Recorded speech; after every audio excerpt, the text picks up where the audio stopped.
Lalaking tumanggap ng kidney mula sa isang brain-dead na organ donor, binawian agad ng buhay.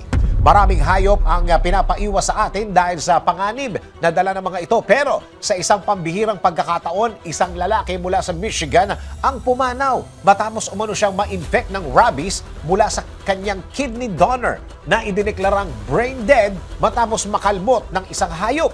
Kung paano ito nangyari, eto yung kwento. Isang hindi pinangalan ng lalaki mula sa Michigan ang napaulat na pumanaw matapos sumailalim sa isang kidney transplant.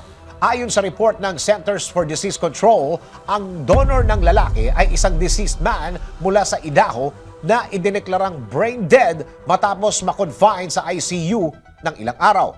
At dahil hindi na gumising ang pasyente, sinimula ng pamilya na i-arrange ang mga papeles para maging organ donor ang kanilang kaanak. At isa ang Michigan man na ito ang nakatanggap ng left kidney transplant.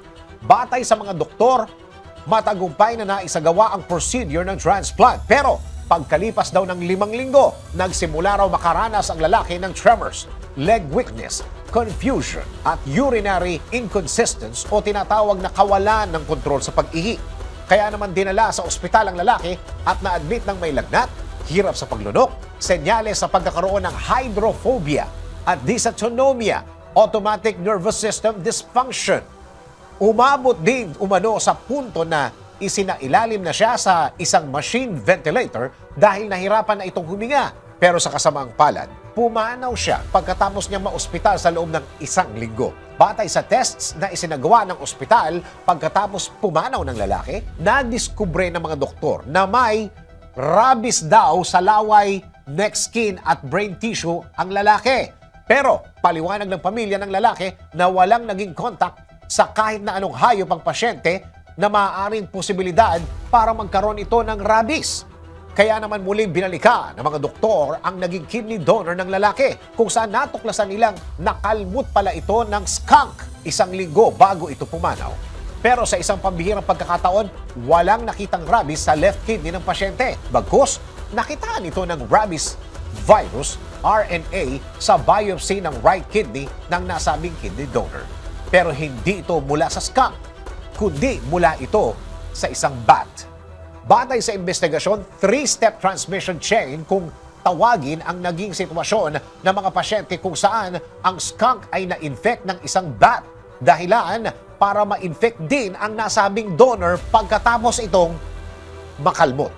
Dahil dito, 3 pasyente ang sumailalim sa transplant removal kung saan ang organ ay mula sa nakalmot na lalaki.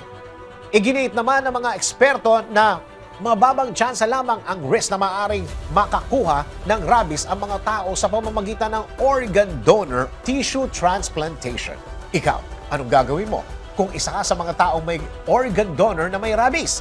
Idadaan mo ba sa korte o ipatatanggal mo na lang ang mismong organ? DWIZ Research Report. Report. Thank you for watching. Tuloy lang ang panonood at pakikinig ng tamang balita sa DWIZ News, DWIZ News FM Regional, DWIZ News TV, Aliw Channel 23, nationwide. Mag-follow, like, subscribe at i-share ang aming mga social media accounts.